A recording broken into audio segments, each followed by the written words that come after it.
Good morning दोस्तों आज मैं एक टॉपिक ले रहा हूँ छोटा सा। वो है कि कैसे समय में चीज़ें आके, मन के समय में चीज़ें आके आपकी ऊर्जा चूसती हैं। कैसे कोई भी चीज़ आके आपके मन के समय में आके, मन की गहराइयों में छुप के वो कितना समय तय करती है कि कितनी गहराई तक वो चीज़ रहेगी, और आपका समय और ऊर्जा दोनों कैसे चूसती हैं, कैसे ये चीज़ें आपके जहन में उतर जाती हैं और आप उसी में घूमते रहते हो और फिर वही करने को मजबूर हो जाते हो। तो वो मैं बात करता हूँ। तो दोस्तों, आपने कोई भी चीज़ पकड़ी, जैसे बात मैं स्टार्टिंग करता हूँ सिगरेट से, या गुटखा है या अल्कोहल है।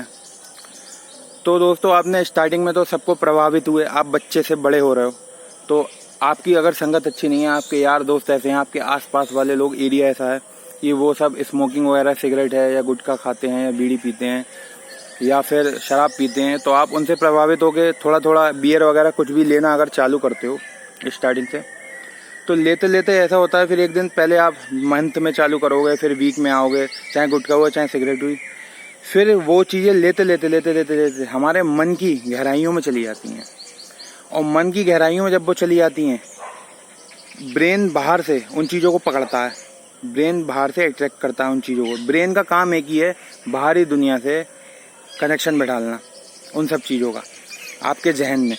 फिर जब वो ब्रेन उन चीज़ों को, जब आप लेते रहोगे, ब्रेन उन चीज़ों को इंस्ट्रक्ट करता रहेगा, कनेक्शन बैठा लेगा, और लो, आप मज़े के लिए लोगे, आपको मज़ा आने लगेगा। फिर एक दिन आपकी मन की गहराइयों में वो चीज़ें छुप जाएंगी, और जो ब्रेन की पर्सनालिटी के ऊपर के मन होते हैं, यहाँ तक ये ब्रेन है, ब्रेन और ईगो हमारा ऊपर टॉप पे है, और यहाँ पर हमारा कॉन्शियस माइंड होता है, यहाँ पर हमारा सबकॉन्शियस माइंड होता है, और यहाँ पर हमारा अनकॉन्शियस माइंड होता है। ये तीनों माइंड, टोटल हमारे 7 मन होते हैं। इन सब का विस्तार मैं अपनी जल्दी वीडियो में करूँगा, बहुत अच्छे से एक्सप्लेन करूँगा, हर माइंड को अच्छे से एक्सप्लेन करूँगा। लेकिन ये जो 3 माइंडों की मैं बात कर रहा हूँ, ये ब्रेन की पर्सनालिटी के होते हैं, मैं पहले भी बता चुका हूँ, जो बाहरी दुनिया से बाहरी प्रभावित होकर बनते हैं। तो कॉन्शियस माइंड क्या करता है? कॉन्शियस माइंड सबसे ज़्यादा बाहर की चीज़ों को पकड़ता है कि जानकारी ले लूँ, मीडिया में जान लूँ क्या चल रहा है, न्यूज़पेपर में, अखबार में सब पढ़ लूँ, पूरी दुनिया की खबरें ले लूँ, ठीक है। जितनी भी आप खबरें सारी अपने अंदर ओढ़ते हो, वो सारी कॉन्शियस माइंड बनाती है, ठीक है। सारी जानकारियाँ, तभी तो कहते हैं सब व्यर्थ है, सब फालतू है, सिर्फ वही काम करो जो आपके करने लायक है, जिसमें आपका मन लगता है वो काम करो, उससे आप आगे बढ़ोगे, उससे आप तरक्की करोगे। फालतू की चीज़ों में नहीं जाओगे, आपकी समय भी बचेगी, आपकी ऊर्जा भी बचेगी। ये तो हो गई एक बात। अब दूसरी बात पे आता हूँ। जब आप फोकस सिर्फ अपने काम पे करोगे, तो ये फालतू चीज़ें, कॉन्शियस माइंड आपका ज़्यादा बन ही नहीं पाएगा ब्रेन की व्यक्तित्व का, और आप बाहर की तरफ ज़्यादा प्रभावित भी नहीं होंगे। दूसरी बात ये, जब आप प्रभावित होते हो, चीज़ें लेने लगते हो, तो वो ऑटोमेशन में आ जाती है, सब कुछ ऑटोमेटिक है। तो ब्रेन की पर्सनालिटी से प्रभावित होकर जब वो चीज़ आप लेने लगोगे, तो वो ब्रेन पैटर्न बना देता है, पैटर्न बना के वो मन की गहराइयों में चली जाती है। जब मन की गहराइयों में कोई चीज़ उतर जाती है, आपको 1-2 साल हो गए लेते हुए, फिर वो चीज़ छोड़ने में बहुत तकलीफ होती है। फिर आपको क्या करना है? आपको उन चीज़ों को लेते रहना है एज यूजुअल, ज़्यादा आती नहीं करनी है। कोशिश करना है जितना ले रहे हो, आपकी आदत है, लेते रहो। चाहे फिर वो मौज के रूप में लो, चाहे शौक के रूप में लो, चाहे आनंद के रूप में लो, चाहे मस्ती के रूप में लो, कैसे भी लो। अब उसमें लोग कहते हैं, चाहे पंडित, मौलवी, पादरी हो गए, हमारे समाज हो गया, घर वाले हो गए, कुछ भी हो गए, सब लोग इन चीज़ों को गलत बताते हैं। अब भाई, हमने ही अपना ऑटोमेशन बिगाड़ा है, सब कुछ ऑटोमेटिक चल रहा है यहाँ। हमने ही गलत संगतों में आके ये चीज़ें ग्रहण की हैं, हमने ही अपनी मन की गहराइयों में सारी बातें लाए हैं, चाहे वो गंदी बातें हों चाहे अच्छी बातें हों। हमने ही अपने ब्रेन की कंडीशनिंग की है, अब वो हमारी मन की गहराइयों में चली गई है। फिर चाहे वो आदतें हों, चाहे कोई किसी भी तरीके की आदत हो, चाहे वो शौक हो, अब वो मन की गहराइयों में उतर गए हैं, तो वो तो करना पड़ेगा। तो जब जिसकी आदत हो वो आपको लेनी पड़ेगी, क्योंकि अगर आप उसको फिर ज़बरदस्ती रोकोगे या मारोगे, किसी को तंबाकू खाने का है, टोबैको खाता है कोई, मेरे फादर खाते हैं, कोई भी है, तो आप जब उसको लोगे या कुछ भी करोगे, तो जब मन कह रहा है, क्योंकि जब आप उनको लोगे, जब आपका मन कह रहा है, तो आप उसको लो। अगर आप ज़बरदस्ती दबाओगे, घर परिवार के कहने पे, समाज के कहने पे, ये चीज़ गलत होती है, और फिर ऊपर से ये सब चीज़ें गलत ओढ़े जाओगे, पाखंडी हो जाओगे और बिखरत हो जाओगे। क्योंकि मन का वार 2 तरफा है। मन ऐसा समझता है, अगर मन कह रहा है कि मुझे अभी अल्कोहल चाहिए और उसको अल्कोहल मिल जाए तो वो खुश हो जाएगा। लेकिन ये किसी को नहीं पता, सब कहते हैं बुरा है बुरा बुरा। भाई मन का वार दो तरफा, अगर उसको अल्कोहल नहीं मिलेगा, आप दबाओगे उसको तो वो और दुगनी तेजी से पकड़ेगा, 3 गुनी तेजी से पकड़ेगा। लेकिन ये किसी को पता नहीं है। फिर आप उसमें और घुसते जाओगे और परेशान होगे और एक दिन पागल हो जाओगे, आपके वो चीज़ नहीं मिलेगी, फ्रस्ट्रेटेड बने घूमते रहोगे, विकृत हो जाएगा दिमाग काम नहीं करेगा, कोई काम नहीं कर पाओगे। ये तो हो गई एक बात। अब लोगों को पता नहीं है तो वो कहते हैं कि ये चीज़ें गलत हैं। अब बनाई आपने ही है, मन की गहराइयों में चली गई हैं। अब कितनी ज़्यादा चीज़ गहरी है ये तो आपने जिस हिसाब से उस चीज़ को, आपका जो लाइफ स्टाइल है ले रहे होगे, आपको वो पता है। तो अब जब चली गई तो उसको लो, पूरा कर सकते हो तो, नहीं पूरा कर सकते तो भाई किसी को मार पीट के तो लोगे नहीं। कहीं से अगर आपके घर की परिस्थिति नहीं है तो आप कर नहीं पाओगे, नहीं कर पाओगे तो सहन करो उस चीज़ को। लेकिन अगर कर सकते हो, मन कह रहा है तो उस चीज़ को करो, तो आप उससे जल्दी मुक्त हो जाओगे। ठीक है, एक समय ऐसा भी आएगा, ज़्यादा गहराई में होगी चीज़ तो समय तय करता है कि इतने समय तक ये चीज़ आपके में रहेगी, चाहे वो फिर पूरा जीवन रहे, चाहे अगले जन्म में वो चीज़ आपके छूटे, चाहे वो 5 साल तक रहे, चाहे 10 साल के गैप तक रहे। जब वो समय पूरा हो जाएगा तो वो मुक्त हो जाओगे आप। छोटा समय है, साल 6 महीने में हो जाओगे, बड़ा समय है, पूरा जीवन भी लग सकता है। अब ये बात ना डॉक्टर्स को पता है, ना पंडित मौलवी पादरियों को पता है, ना समाज को पता है, ना शिक्षाओं को पता है। बस करे जा रहे हैं फालतू की बातें, और मनुष्य को कॉम्प्लेक्स पकड़ा रहे हैं, उसको बर्बाद कर रहे हैं। डॉक्टर साहब बीमार पड़ते हो, डॉक्टर कहता है ये मत खाओ ये मत खाओ ये मत खाओ, नहीं तो कईयों को मैंने देखा अपने आप पूछ लेते हैं डॉक्टर साहब क्या खाएं क्या नहीं खाएं। बहुत शौक होता है जानकारी का अपने शरीर का। तो डॉक्टर तो आपको ऐसी ऐसी चीज़ें पकड़ा देगा कि उसकी सिर्फ दवाई खाते रहो और ठीक ना हो। भाई जो मन कर रहा है वो खाओ, खुल के खाओ, कुछ मत छोड़ो, दवाई भी खाओ। जहाँ आप 5 दिन में ठीक होने वाले होगे वहाँ 1 महीना लगा दोगे अगर डॉक्टर ही सुनोगे कि ये मत खाओ ये मत खाओ ये मत खाओ। क्यों? क्योंकि मन करता है न्यूटन लॉ पे काम, every action is equal and opposite reaction. ठीक है, आप मन को वो चीज़ नहीं दोगे, उसका मन करेगा तो मन फिर डबल तेजी से उसको पकड़ेगा।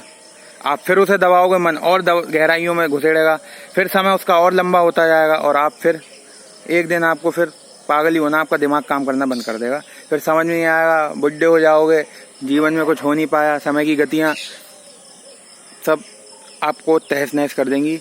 और ये जितनी भी बाहर से आप मौज ओढ़ते हो, शौक ओढ़ते हो, या चीज़ें पढ़ते हो, या कॉन्शियस माइंड बनाते हो, या कुछ भी बाहर से सीखते हो कि ये ऐसा होता है, ये धर्म है, यहाँ पे ऐसा होता है, ये ऐसी घंटी लाई जाती है, वो सब समय की गहराइयों में आगे स्थित हो जाती हैं, मन की समय की गहराइयों में। और फिर समय की भिन्न भिन्न गतियाँ हैं, अलग अलग तरीके की गतियाँ हैं। अभी मैं समय टॉपिक नहीं ले रहा हूँ, बहुत लंबा है, लेकिन मैं आपको बता रहा हूँ भिन्न भिन्न गति इसलिए है क्योंकि कोई गति 1 साल की है, कोई 10 साल की है, कोई 5 साल की है, कोई पूरे जीवन की है, कोई जन्मों जन्मांतर की है, जो अलग अलग गतियों का रूप ले चुकी है। और जितनी चीज़ जो जैसी गहरी है वो समय में जितना जिसका समय होगा और जितनी तेजी से उस चीज़ को वो निकालेगा उसी हिसाब से वो उससे मुक्त हो सकता है। तो आप थोड़ा थोड़ा मन का विज्ञान समझना चालू हो गए होगे कि कैसे हम बाहर से चीज़ें ब्रेन की पर्सनैलिटी से ओढ़ते हैं और वही चीज़ें हमारे लिए दुखदायी क्यों हो जाती हैं। क्योंकि हम बाहर से जो भी चीज़ें ओढ़ते हैं और हम सीखते हैं वही चीज़ हमारे मन के समय में आ जाती है, और मन के समय में आने के बाद उनकी भिन्न भिन्न गतियाँ आ जाती हैं। और जब भिन्न भिन्न गतियाँ आ जाती हैं तो वो मन की गहराइयों में समय के साथ साथ घुस जाती हैं। और कौन सी चीज़ समय के कितनी गहराइयों में घुसी है, ये जो आपकी जितनी पुरानी होगी, आपने जितना उसको तेज़ी से पकड़ा होगा वही उतनी गहराइयों में होगी और उतनी छूटने में दिक्कत करेगी। तो जो भी चीज़ें ओढ़ी हैं मौज शौक के रूप में, उनको अगर आप ले सकते हो तो एज इट इज़ लो, वरना मन और तेज़ी से पकड़ता है, कोई फ़ायदा नहीं है ज़बरदस्ती दबाने से। दबाओ मत, चीज़ अपने आप छूटेगी, समय पूरा हो जाएगा, चीज़ अपने आप छूट जाएगी, लेकिन दबाना मत। ठीक है, इसी तरीके से सारी जानकारियाँ, सारी फालतू की चीज़ें जो भी बंधन में आपको धर्म के नाम पे बांधा, समाज के नाम पे बांधा, ऐसा होता है ऐसा नहीं होता, ये पाप ये पुण्य ये लाभ ये हानि, ये सफलता ये असफलता, ये क्राइटेरिया नहीं होते हैं जीवन जीने के। वर्तमान में आने का जीवन एक ही होता है। कृष्ण कहते हैं गीता में अर्जुन से, ना पाप ना पुण्य ना लाभ ना हानि ना सफलता ना असफलता, ना मान ना अपमान ना इज्जत ना बेइज्जती, तू सबको या तो समान मान या तू सबको हटा दे, सबको समान मान, सबको एक जैसा मान ले। या फिर ना पाप है ना पुण्य है, ना सम्मान है ना अपमान है, ना लाभ है ना हानि है, ना सफलता है ना असफलता है, सब एक है। चाहे हटा दो चाहे सबको समान मान लो, और तू सबको हटा के या सबको समान मान के युद्ध कर, फिर देखते हैं तो ये दुनिया में कौन हराता है। या फिर दुनिया का कोई भी भयानक कर्म कर, लेकिन ये क्राइटेरिया तू मत लगा ये पाप है, ये पुण्य है, ये लाभ है, ये हानि है। तू कुछ भी दुनिया का भयानक काम कर, तू पाप को प्राप्त नहीं होगा। लेकिन क्राइटेरिया ये होना चाहिए सबको सम मान के। और हमें क्या सिखाया गया, ये पाप, ये पुण्य, ये लाभ, ये हानि। ना कुछ पाप है, ना कुछ पुण्य है, ना कुछ लाभ है, ना कुछ हानि है। सब कुछ समान रख के जीवन को जियो, काम करो। कर्म करने का भी यही क्राइटेरिया है।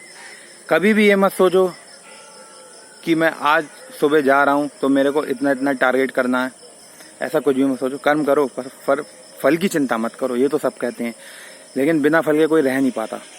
बिना फल के रह के देखो। सारे क्राइटेरिया को समान मान लो और फिर युद्ध करो अपने जीवन का, जन्म से लेकर मृत्यु तक वो युद्ध करो। आपको पता ही नहीं चलेगा कि आपका समय कब छू हो गया। और जब आप कर्म करोगे तो फल तो ऑटोमेटिक तय है ही, उसको कोई रोक ही नहीं सकता। अगर मैं आज काम पे जा रहा हूँ, मैं कुछ भी कर रहा हूँ और मैं मन से काम कर रहा हूँ, तो मुझे उसका फल तो मिलना ही मिलना है। हाथों हाथ मुझे आनंद आ रहा है, वही मेरा फल है। और पैसे भी मेरे बन ही रहे हैं। जब आनंद आ रहा है तो काम में मजा आ रहा है, काम अच्छा होगा और पैसे ही मेरे बन जाएंगे। तो ये तरीके होते हैं काम करने के। तो पाप पुण्य का कोई क्राइटेरिया नहीं होता। आप जीवन में कुछ भी करो, ना कुछ पाप होता है, ना कुछ पुण्य होता है। पाप सिर्फ एक ही है कि आप अपने आप को दुखी कर रहे हो, परेशान कर रहे हो, बाहर की बातें सुन के अपने आप को दुखी कर रहे हो, परेशान कर रहे हो और लोगों की बातों में आ रहे हो। फिर वही सारी बातें आपकी मन की गहराइयों में आ जा रही हैं, अपनी अपनी भिन्न भिन्न गतियां बनाए दे रही हैं, वो समय में घुस जा रही हैं और उनका एक समय निर्धारित हो जा रहा है। और आपको मन के विज्ञान के बारे में इतना कुछ गहरा तो पता नहीं है कि आप इस जन्म में जल्दी से मुक्त हो जाओ, लेकिन कम से कम उसके निकट आओ, सुनो। जब इन चीज़ों को तोड़ोगे, बंधनों को तोड़ोगे, समय की गतियाँ तेज होंगी। अभी समय की गति में आप आ गए हो, वो समय की गति ने एक वेरिएशन ले लिया, एक पॉइंट ले लिया, एक टाइम ले लिया कि यहाँ इतने इतने साल तक ये सब चीज़ें रहेंगी और फिर वही चीज़ें आपको परेशान कर रही हैं। इसीलिए बाहर से ज़्यादा ओढ़ना बंद करो और उन चीज़ों से अच्छी साइकोलॉजी सुन के या मेरी वीडियो सुन के या अच्छी बुक्स मैं बता दूंगा, आप कमेंट कर देना, पढ़ के इन चीज़ों से मुक्त हो, ताकि आपकी जो समय में गतियाँ आ गई हैं भिन्न भिन्न, उनसे आप मुक्त हो और आपका समय रफ्तार की तरह, बंदूक की गोली की तरह तेज चले।